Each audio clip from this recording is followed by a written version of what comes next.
En Noticias RCN, los jóvenes tienen voz, por eso aquí seguimos parchando con ellos. Hoy tengo tres invitados muy especiales desde distintas orillas políticas. Por acá tengo a Amy, también tengo a Valeria y al buen Juan, allí a mi izquierda. A los tres, gracias por estar aquí con nosotros. Muchísimas gracias. Bueno, y vamos a hablar de un tema muy coyuntural y tiene que ver con el sueldo de los congresistas, porque una vez más se hunde un proyecto con este propósito. Arranco por aquí, por Amy. ¿Y qué opinas de que una vez más fracase un proyecto que pretenda rebajarle el sueldo a los congresistas?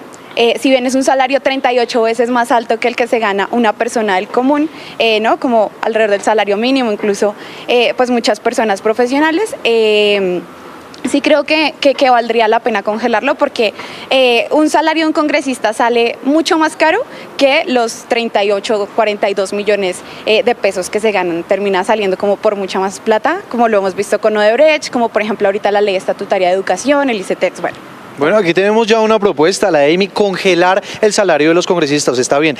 Ven, Valeria, ¿no te parece una desfachatez que estemos hablando de que los congresistas ganan el 99% más que la media de los hogares colombianos?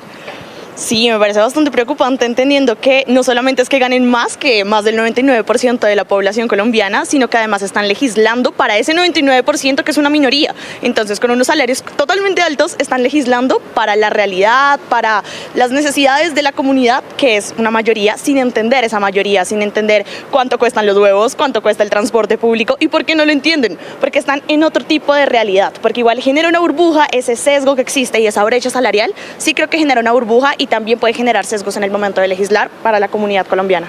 Muy bien, ¿y qué opina Juan? ¿Se debería o no se debería reducir el sueldo de los congresistas? Y si es así, ¿cómo se debería hacer? Bueno, respecto al tema del salario, yo siento que no deberíamos mirar tanto la rebaja, la reducción, porque como decía mi compañera anteriormente, son trabajadores.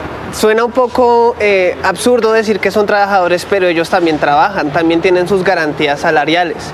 Sin embargo, yo considero que deberíamos mirar otros factores, más que todo el que ganen o el que no ganen, qué tanto producen con ese salario que ganan. Vamos a ver el nivel de productividad, por ejemplo, la reforma estatutaria de la educación.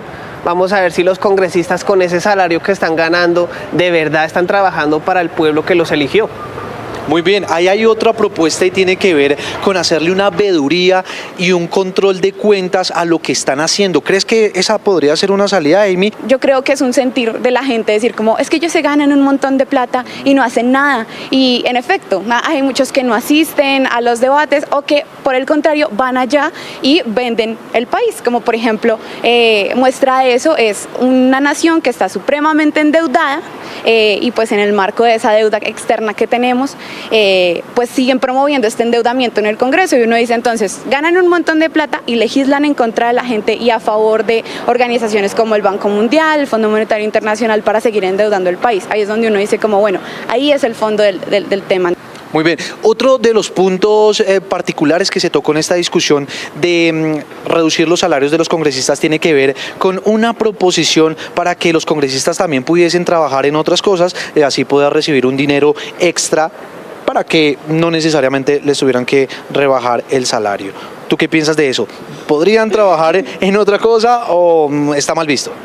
Siento que igual es una puerta que uno abre y que puede permitir un montón de jugadas bastante sucias dentro del Congreso, generar otro tipo de negocios que uno no puede hacerle seguimiento, generar ingresos de dinero a los que no se les puede hacer seguimiento, y pues uno qué hace con eso. O sea, finalmente, para que uno abra nuevos ingresos si teóricamente ellos tienen ese trabajo. El tema es, de verdad hagamos un control de la iniciativa que hacen los legisladores. No solamente es hacer leyes, es también producir debates, hacer controles. Bueno, pues ahí ustedes tienen el llamado que hacen tres jóvenes a los congresistas de la República, que no se trata solamente de bajar el salario, sino también de que se pongan las pilas también y muestren cuál es su trabajo, además un trabajo eficiente. Tanto a Amy, a Valeria, a Juan, gracias por estar aquí con nosotros. Nosotros seguiremos parchando con los jóvenes en Noticias RCN. A los tres, muchas gracias. Muchísimas gracias.